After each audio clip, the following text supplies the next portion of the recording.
Diga conmigo, soy hijo de Dios. Yo soy todo lo que mi Dios dice que soy.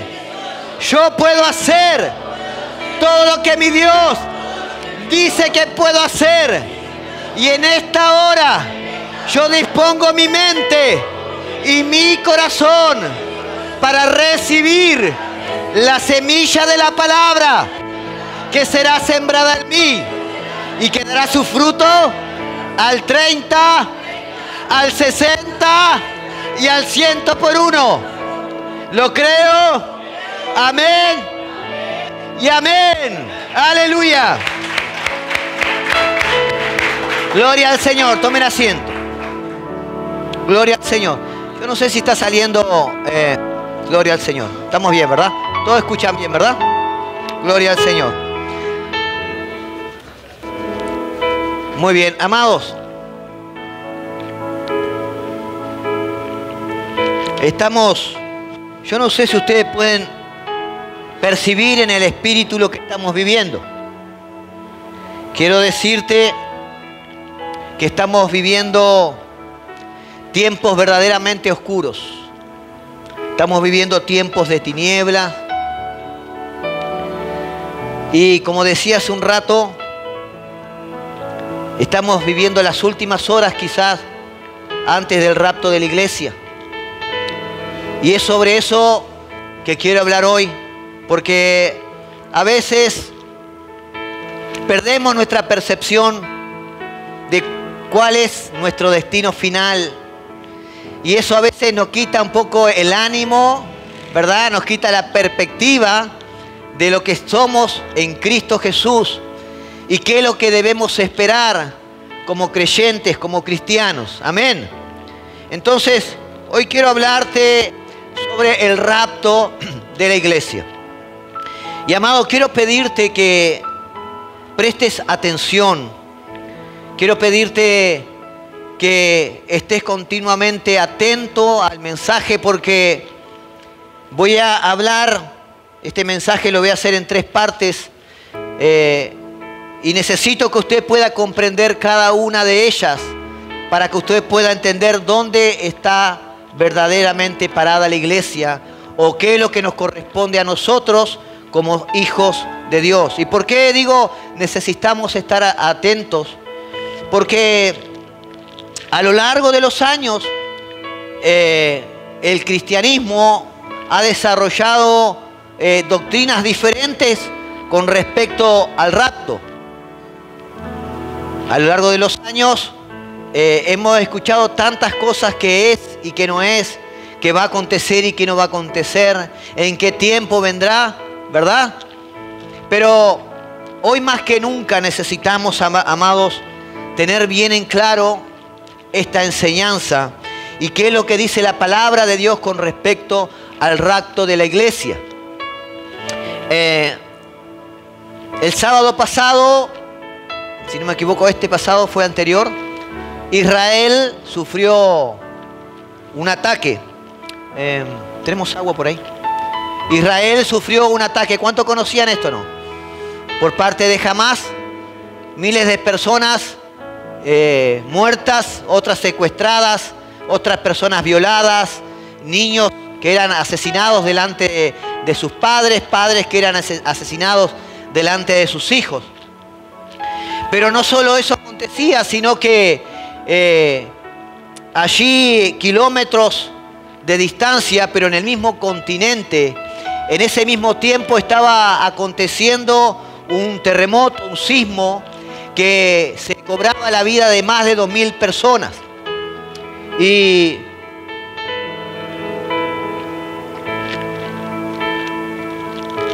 amados, yo sigo algunos maestros de las palabras, teólogos, y me gusta escuchar o leer sus pensamientos basados en la palabra de Dios. Y hay uno de ellos que siempre hace un seguimiento, ¿verdad?, de lo que está aconteciendo en el mundo y comparándolo con las profecías bíblicas. Este tipo de estudio se llama la escatología, que es el estudio de las profecías que están relacionadas con el último tiempo, con el fin del mundo, ¿verdad? Con respecto a lo que Dios estableció en su palabra. Este hombre decía allí que en sus estudios él notaba que a partir del año 2018 la humanidad comenzó a experimentar, ¿verdad? Unos acontecimientos a niveles mundiales, o a nivel mundial, perdón, que nunca en la historia de la humanidad para atrás habían acontecido. Él hablaba de desastres naturales con magnitudes como nunca antes vistas, desastres naturales en lugares que nunca habían ocurrido, desastres naturales, ¿verdad? Hablaba también de guerras que se habían esparcido por todo el continente. Hablaba también de cómo la moralidad de la humanidad hoy en día se ha vuelto no algo que hay que ocultar o que hacerlo oculto, sino que hay que promocionarlo, ¿verdad? Y nosotros decimos, sí, pero en la Biblia estaba Sodoma y Gomorra. Bueno, ahora imaginen Sodoma y Gomorra multiplicado por todas las naciones del mundo. Esto está aconteciendo en todas las naciones del mundo. Inclusive Israel, allí en Tel Aviv, está el principal centro, ¿verdad?, de la organización de los LGTB. Es más, el día del ataque había una gran fiesta en un lugar que tenían una estatua de Buda y estaban haciendo cosas inmorales, ¿verdad? Y este hombre habla que a partir del 2018 la humanidad ha comenzado a experimentar cosas como nunca antes. Y saben que Dios trabaja por temporadas. Nosotros el otro día hablamos con mi esposa, para el Señor el número 7 tiene, ¿verdad?, el significado de perfección.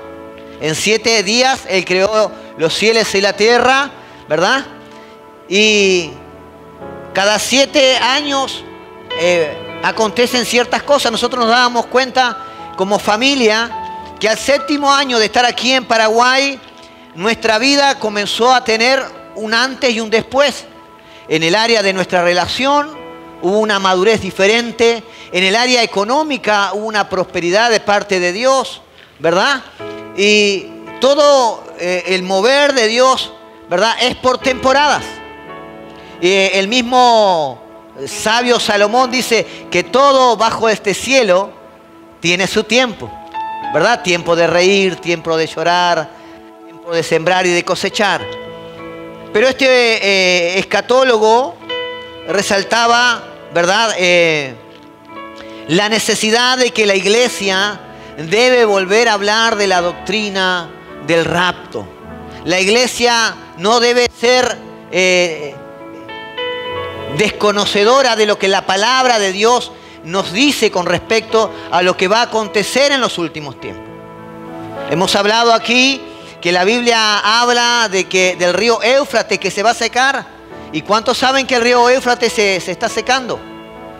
Habla la Biblia de que el mar muerto en los últimos tiempos va a recobrar vida, y ya hay informes que en las orillas del mar muerto ya empezaron a descubrirse ciertas formas de vida como unas algas que sería imposible que en un lugar como ese pudiera ocurrir.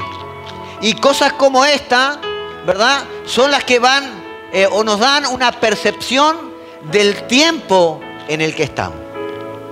Estamos cada vez más cerca, ¿verdad?, del rapto de la iglesia. Por eso hoy yo quiero traerles a ustedes este mensaje de esperanza, ¿verdad? Qué esperanza del Señor en un abrir y cerrar de ojos, quizás en esta hora nos lleve a todos nosotros a su presencia, ¿verdad?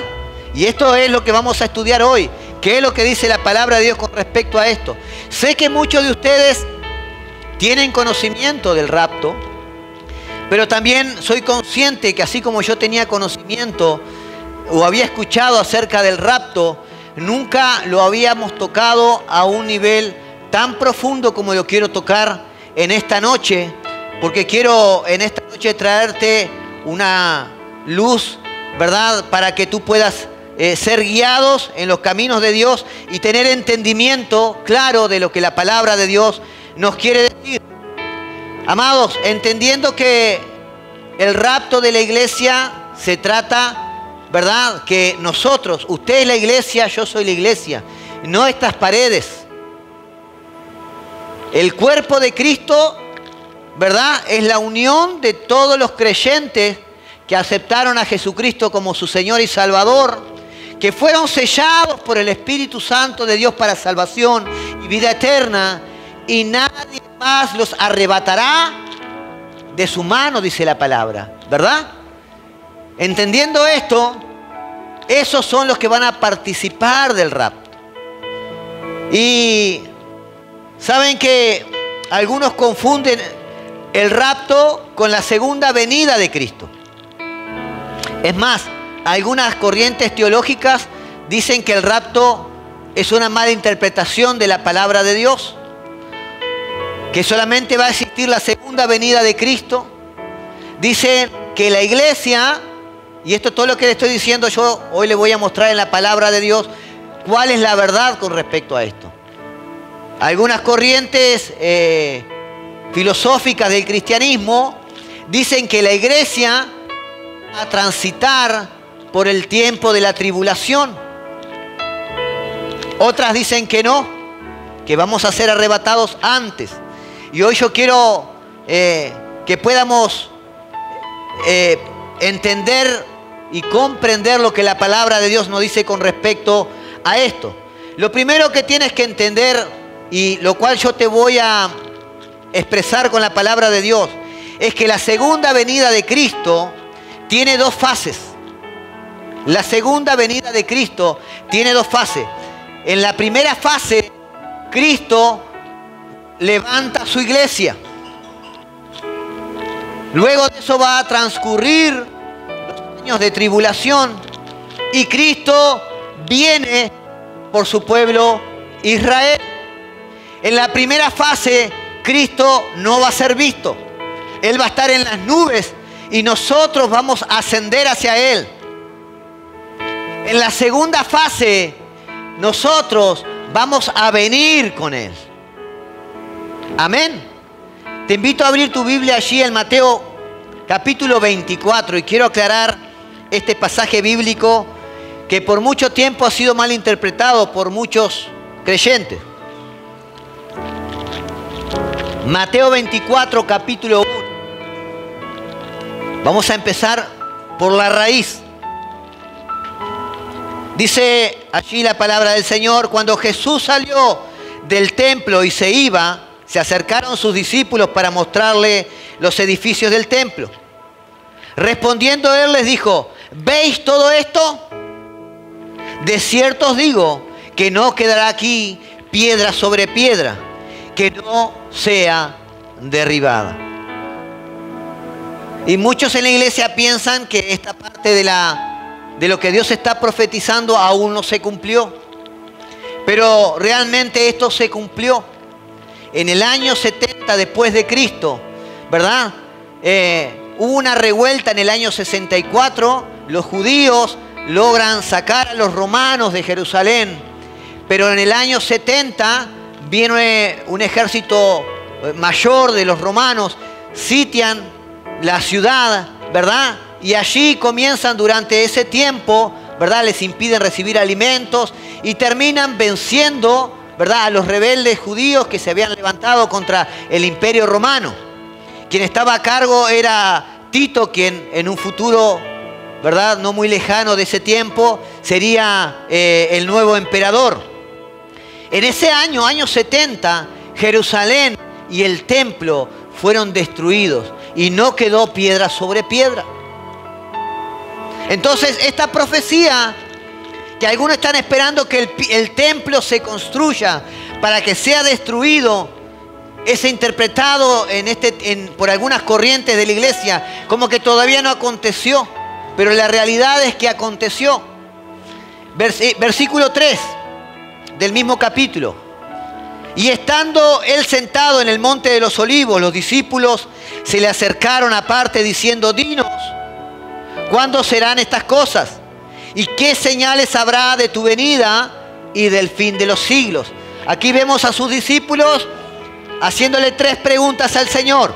La primera: ¿cuándo serán estas cosas? ¿Cuándo será que el templo será destruido y no quedará piedra sobre piedra? La segunda pregunta es: ¿y qué señales habrá de tu venida? Pero los discípulos no le estaban preguntando del arrebatamiento, porque hasta ese entonces Jesús no les había revelado, ni siquiera estaba en el Antiguo Testamento, que la iglesia de Cristo iba a ser arrebatada. Ellos se referían, ¿verdad?, a la segunda venida de Cristo. Ellos se estaban refiriendo, ¿verdad?, a el tiempo. La Biblia lo describe como la angustia de Jacob. Por lo tanto, ellos no estaban preguntando sobre el rapto. Y la tercera pregunta era: ¿y del fin del siglo? O sea, ¿cuáles son las señales del fin del siglo? Entonces, cuando leemos el contexto de todo este pasaje, amados, y esto es algo que nos llena de gozo, poder realmente, con el grupo que se está formando en la escuela de obreros, poder haber aprendido a interpretar la palabra en su contexto. Si yo dijera que esta profecía del Señor sería para el fin de los tiempos, no estaría tomando la palabra en el contexto original, porque este pasaje no es para la iglesia. Este pasaje está dirigido a los creyentes judíos que vivirían los últimos días después del rapto. Los judíos que estarían, ¿verdad?, viviendo en los tiempos 7 años de tribulación y gran tribulación. Cabe destacar que en ese tiempo Dios tiene previsto levantar 144.000 judíos, que son los que van a llevar la luz del Evangelio con un gran poder, con milagros. Entonces, en el rapto, Jesús, escuche esto, en el rapto Jesús viene por nosotros. En el rapto Jesús viene por la esposa. ¿Y quién van a estar? La iglesia, el cuerpo de Cristo. Pero en la segunda venida, Jesús viene con nosotros y viene a llevar, o viene por Israel. Cuando el Señor viene en el rapto y arrebata a su iglesia, y ahora vamos a un pasaje bíblico, porque alguna vez están pensando, y el pastor está diciendo, pero todavía no nombró ni un pasaje bíblico. Ahora vamos a llegar a eso. Cuando el Señor arrebata a la iglesia, la esposa, es el fin de la era de la iglesia aquí en la tierra. La era de la iglesia comenzó en el libro de Hechos capítulo 2 con la venida del Espíritu Santo en el Pentecostés, y termina con el arrebatamiento de la iglesia. Ahora, ¿dónde está el rapto en la Biblia? Y vamos a ver que el primero que habló del rapto fue Jesús mismo. Cuando estaba allí en el lugar alto, en el aposento alto, con sus discípulos, participando de su última cena, ¿verdad? Él estaba revelando, ¿verdad?, las verdades de la iglesia. Allí en ese tiempo Jesús le estaba enseñando, estaba adoctrinando a sus discípulos de que la iglesia iba a comenzar a practicar la ¿qué? La Santa Cena del Señor, ¿verdad? Allí en ese tiempo, en el aposento alto, Jesús le estaba enseñando a sus discípulos que a partir de ahora, el que quisiera ser mayor era el que iba a servir a los demás lavando los pies. Y él estaba trayendo un misterio cuando él, en Juan capítulo 14, versículo 1, le dice estas cosas a sus discípulos. Cuando Jesús estaba allí, ¿qué más estaba aconteciendo? Judas ya estaba traicionándolo. Horas después, Jesús está colgado de un madero. Juan capítulo 14, versículo 1 en adelante, al 3. No se turbe vuestro corazón. Creéis en Dios, creed también en mí. Y dice, en la casa de mi Padre muchas moradas hay. ¿Vieron que no está diciendo muchas casas? Muchas moradas hay. Si así no fuere, yo los hubiera dicho. Voy pues a preparar lugar para vosotros. Y si me fuere y os prepararé lugar, vendré otra vez y os tomaré a mí mismo. Otra versión dice, volveré para llevarlos conmigo, para que donde yo estoy, vosotros estéis. Jesús ya estaba dando un misterio. ¿Qué es un misterio? Un misterio revelado en la palabra de Dios. Es algo que no estaba en el Antiguo Testamento y que Jesús está trayendo esta nueva revelación a sus discípulos. El apóstol Pablo también, en 1 Tesalonicenses capítulo 4, él también trae este misterio. Dice que el apóstol Pablo había estado 3 semanas en Tesalónica trayendo este misterio, esta revelación del rapto de la iglesia. Y él enseñó y luego se fue a seguir haciendo su labor apostólica. Pero dice que estos hermanos empezaron a ver que otros hermanos y otros parientes que estaban en Cristo estaban muriendo, y entonces la pregunta era, ¿pero cómo? Y los que no están siendo arrebatados con el Señor, entonces, y mueren, ¿qué pasa con ellos? Y miren la respuesta del apóstol Pablo a los creyentes cristianos de la iglesia de Tesalónica. 1 Tesalonicenses capítulo 4, versículo 13. Dice el apóstol, tampoco queremos, hermanos, que ignoréis acerca de los que duermen. Está hablando a los que ya partieron. Para que no se entristezcáis como los otros que no tienen esperanza. Está hablando de aquellos que no conocieron al Señor. Porque si creemos que Jesús murió y resucitó, así también traerá Dios con Jesús a los que durmieron, vuelvo a repetir, en Él. Por lo cual decimos esto en palabra del Señor. Él está diciendo, esto que yo les voy a decir no es de mi parte. Esto es revelación, palabra del Señor, dice Él. Que nosotros que vivimos habremos quedado hasta la venida del Señor. No precederemos, o sea, no nos adelantaremos a los que durmieron, porque el Señor mismo con voz de mando, con voz de arcángel y con trompeta de Dios descenderá del cielo, y los muertos en Cristo resucitarán primero. Ahí creo que la mayoría, cuando leyó este pasaje, se perdió y ya dijo, ¿cómo? Si están durmiendo. ¿Y ahí qué pasa? Los que murieron, ¿dónde se fueron? Se fueron al cielo, están enterrados allí con el alma y el espíritu. ¿Qué es lo que está pasando, verdad? ¿Y por qué dice durmieron? Ahora todo eso lo vamos a explicar. Porque el Señor mismo, con voz de mando, con voz de arcángel y con trompeta de Dios, descenderá del cielo, y los muertos de Cristo resucitarán primero. Luego nosotros, diga conmigo, nosotros. Dígalo bien fuerte, nosotros. Para que se despierten los que están durmiendo. Lo que vivimos, los que hayamos quedado, seremos arrebatados. Esto es rapto. Los que vivimos, los que permanecemos aquí, los que no han partido, cuando venga el día glorioso del Señor, seremos arrebatados. Amén. Juntamente con ellos en las nubes, para recibir al Señor en el aire, y así, para recibir al Señor, ¿dónde? En el Antiguo Testamento 2 personas se fueron así. sin conocer la muerte. Enoc y Elías. No es tan ajeno. Pero en el Antiguo Testamento no hay una revelación sobre esto. ¿Cómo lo hicieron? ¿Por qué lo hicieron? ¿Qué pasó?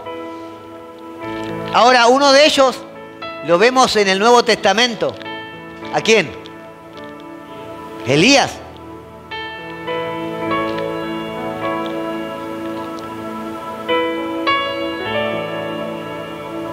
Para recibir al Señor en el aire, y así estaremos siempre con el Señor. Por lo tanto, dice el apóstol, por lo tanto, alentaos los unos a los otros con estas palabras. ¿Qué palabras? Hermanos, la iglesia está a punto de ser arrebatada.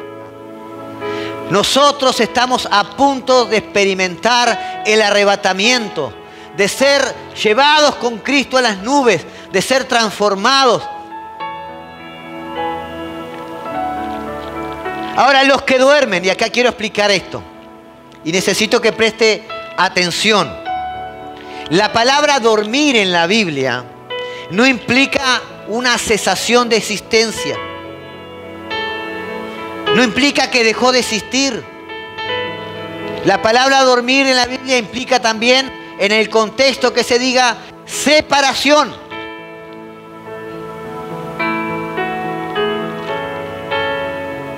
Todos aquí sabemos que somos tripartitos. Todos saben, ¿verdad?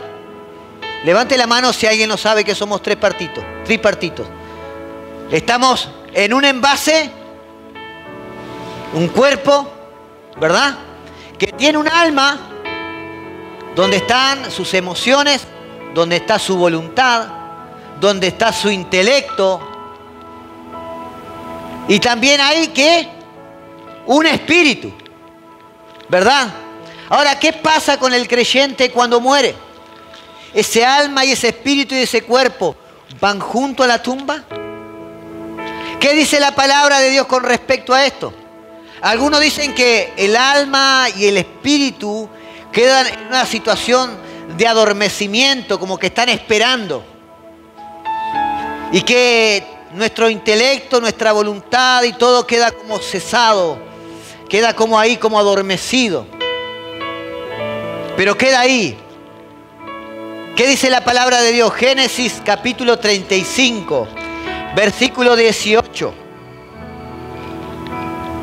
Yo te digo que cuando el creyente que está en Cristo muere, su alma y su espíritu salen de él y se van a reencontrar con Cristo en los cielos. Pero ahora vamos a ver qué dice la Biblia.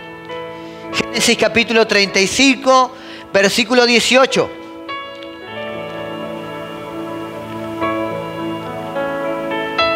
Y aconteció que al salírsele el alma, ¿qué pasó? Salírsele el alma. Y dice entre paréntesis, pues murió. ¿Qué versión es esa? Esta es Reina Valera. Llamó su nombre Benoni, mas su padre lo llamó Benjamín. ¿Qué le pasó a la persona cuando murió? ¿Qué se le salió? El alma. Se le salió la personalidad. Se le salió el Daniel de adentro. Se le salió, ¿verdad? Esa personalidad que usted y yo tenemos.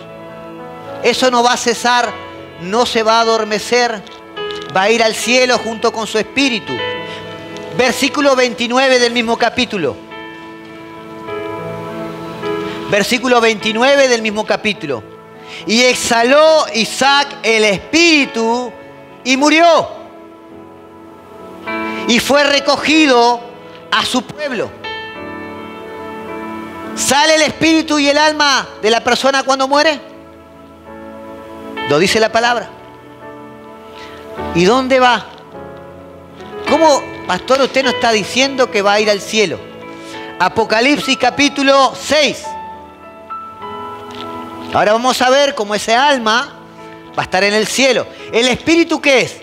Es lo que nos da vida. Es lo que sostiene. Es lo que hace que este cuerpo ¿verdad?, se mantenga con vida.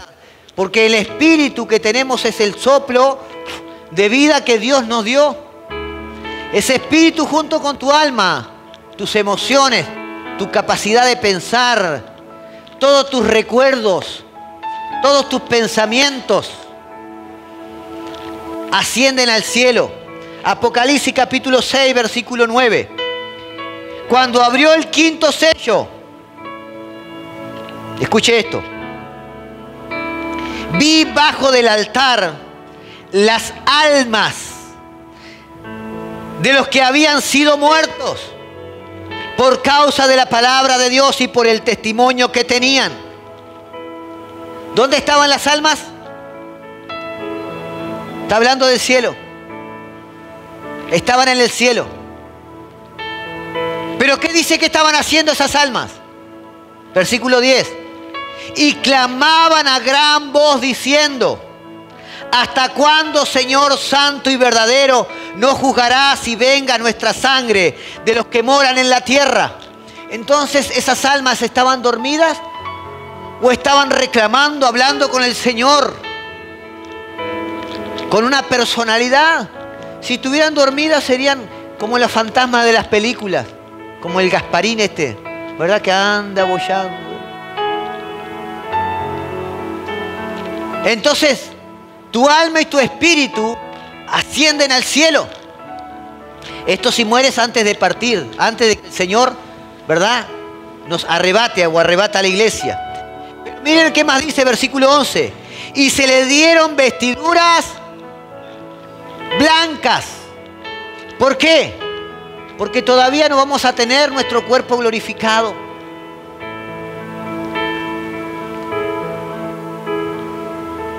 Se le dieron vestiduras blancas.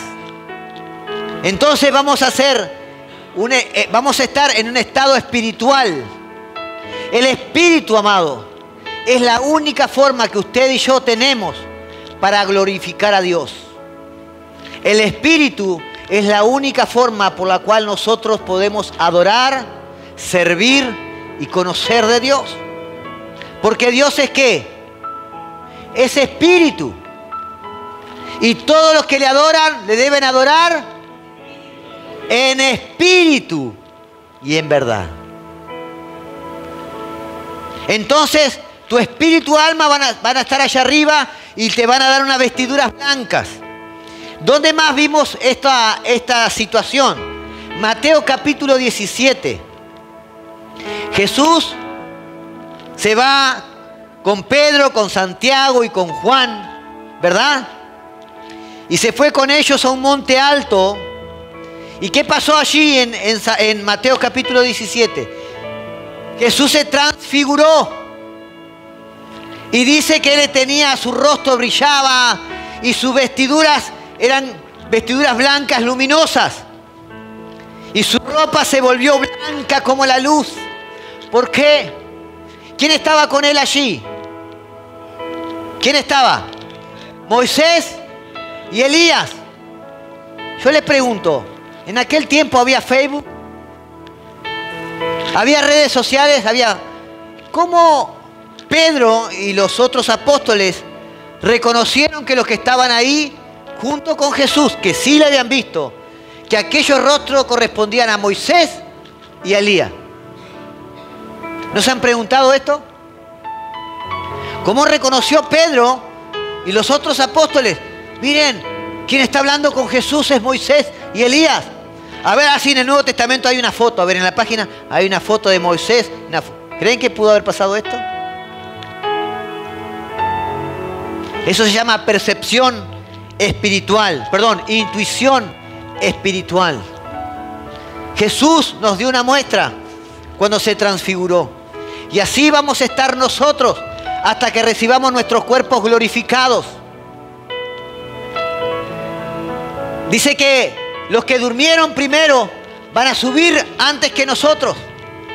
Su espíritu y su alma que estaba con el Señor en el cielo se van a juntar con su cuerpo que va a ser resucitado y en las nubes van a llegar al Señor.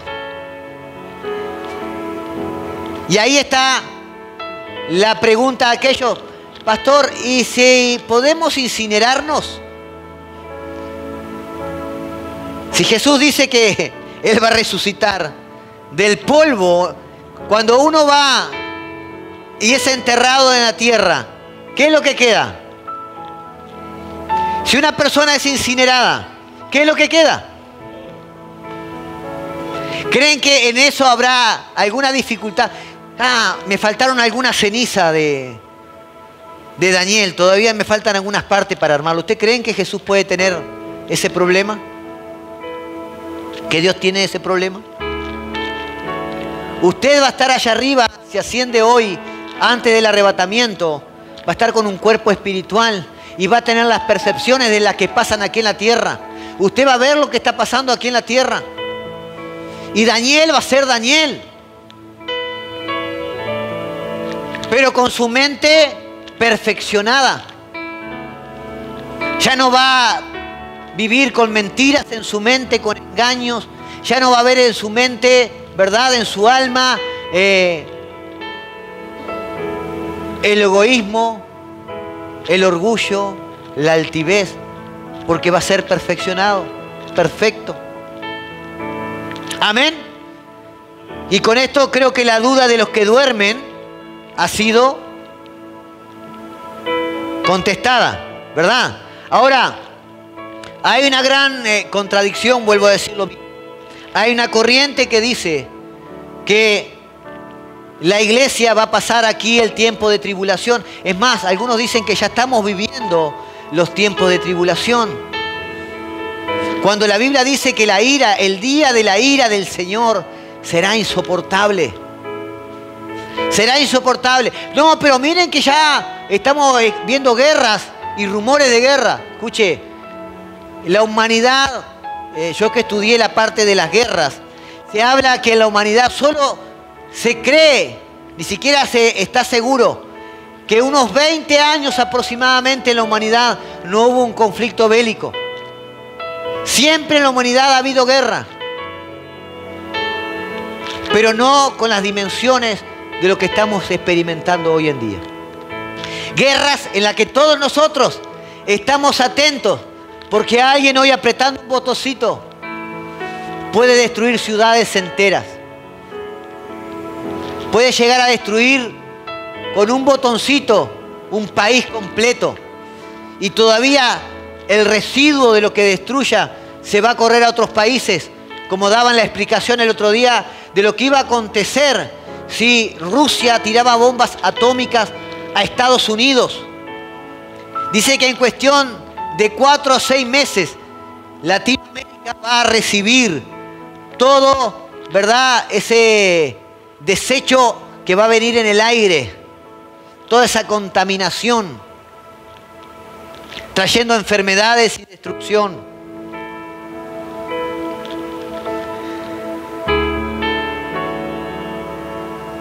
En la última parte de la profecía de Daniel, cuando Daniel habla de las 70 semanas, nosotros estamos viviendo en la última semana, la sexta, ¿verdad?, entrando a las 70 semanas. Cuando Daniel habla de las 70 semanas, él lo refiere, mire cómo lo refiere Daniel. El tiempo de la angustia de Jacob, el tiempo de tribulación. Daniel lo llama el tiempo de la angustia de Jacob.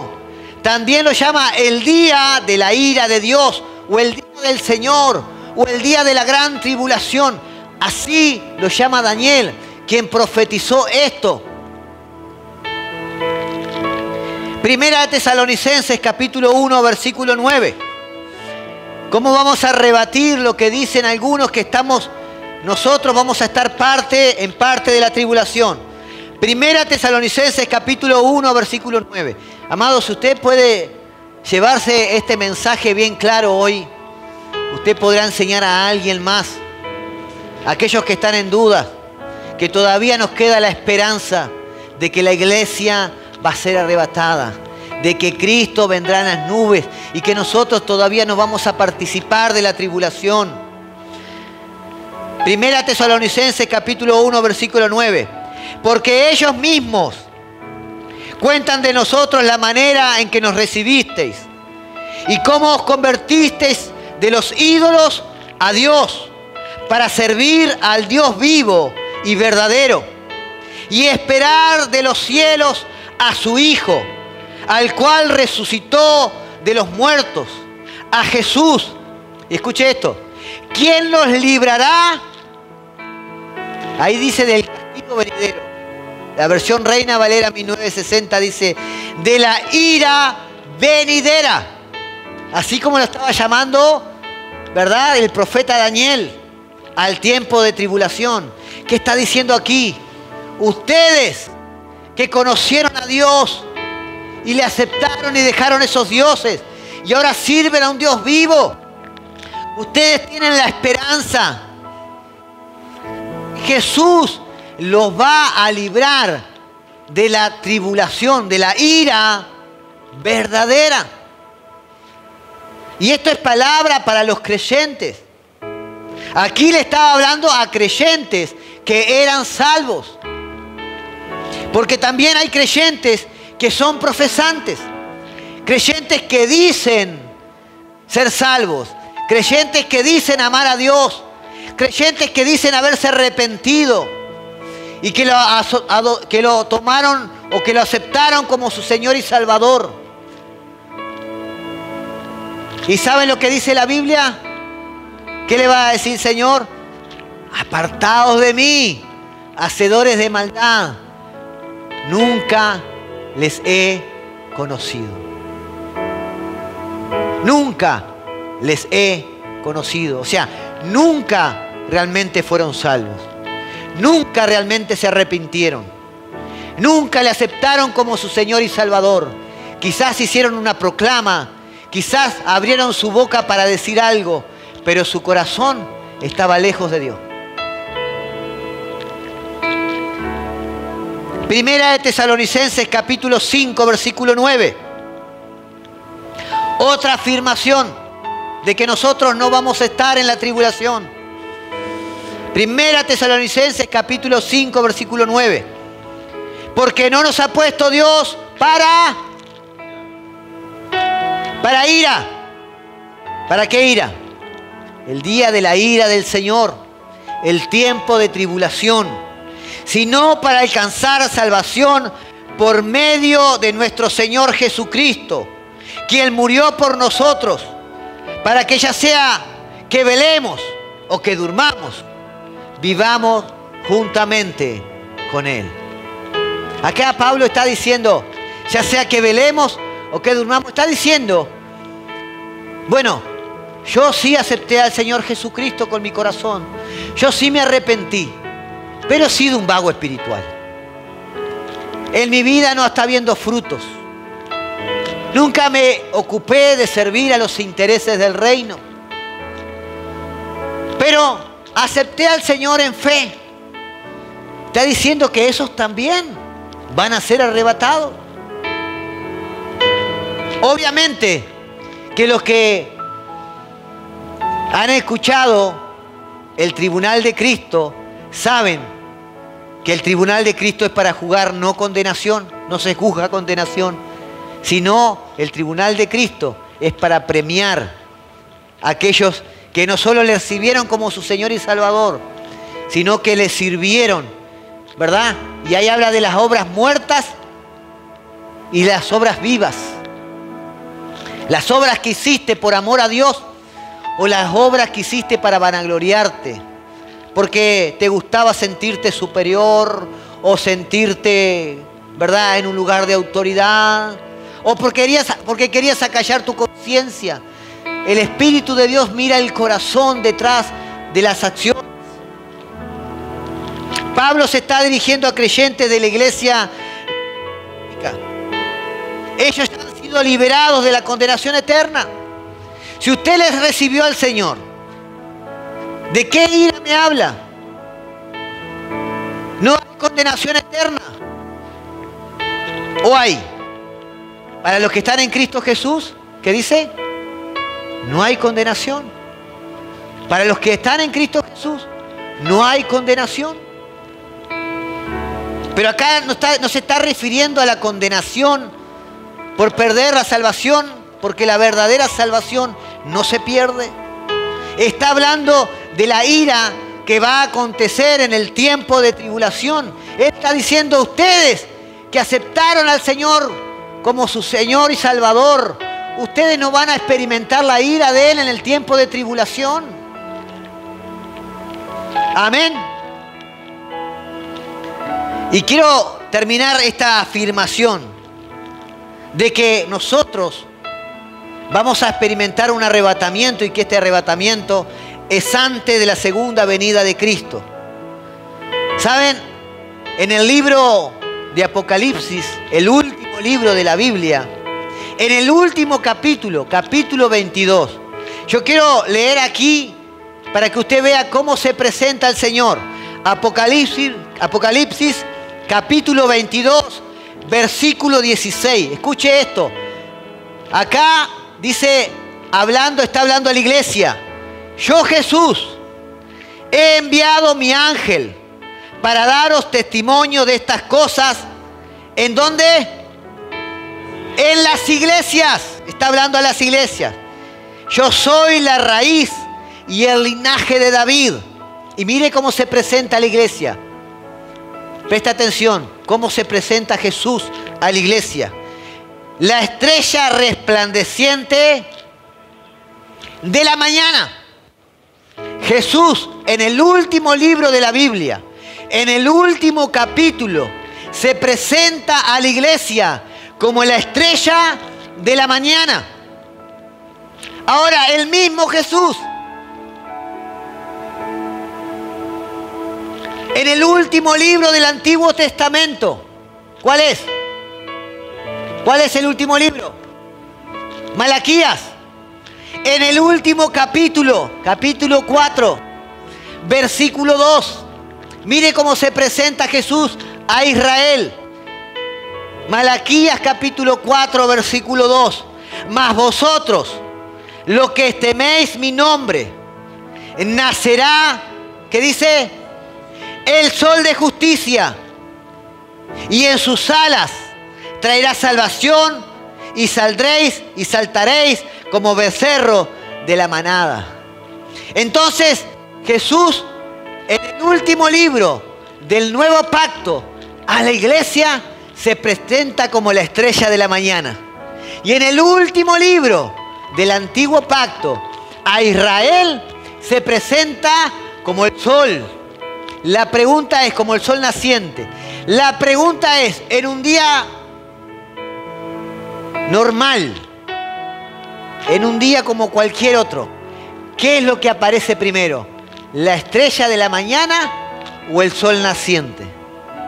¿Saben que hay una estrella de la mañana? Aquellos que nunca han madrugado no se van a enterar nunca. Sale entre las 4 y 5 de la mañana. Algunos dicen que es un lucero, otros los confunden con Venus. Jesús le llama la estrella de la mañana. ¿Qué es lo que viene primero, la estrella de la mañana o el sol naciente? La estrella de la mañana. Después, cuando da lugar al día, aparece el sol naciente. ¿Puedo entender esto? ¿Qué es lo que se va a ir primero?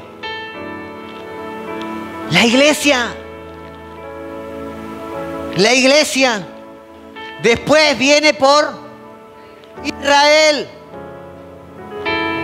Yo creo, amados, que si aún seguimos teniendo alguna duda con lo que las Escrituras nos quieren decir, es por dos cosas. O te dormiste toda la reunión, o yo soy muy malo explicando. Me quedo con la primera. Así que, hermanos míos amados, están firmes y constantes, creciendo en la obra del Señor siempre, sabiendo que vuestro trabajo en el Señor no es en vano.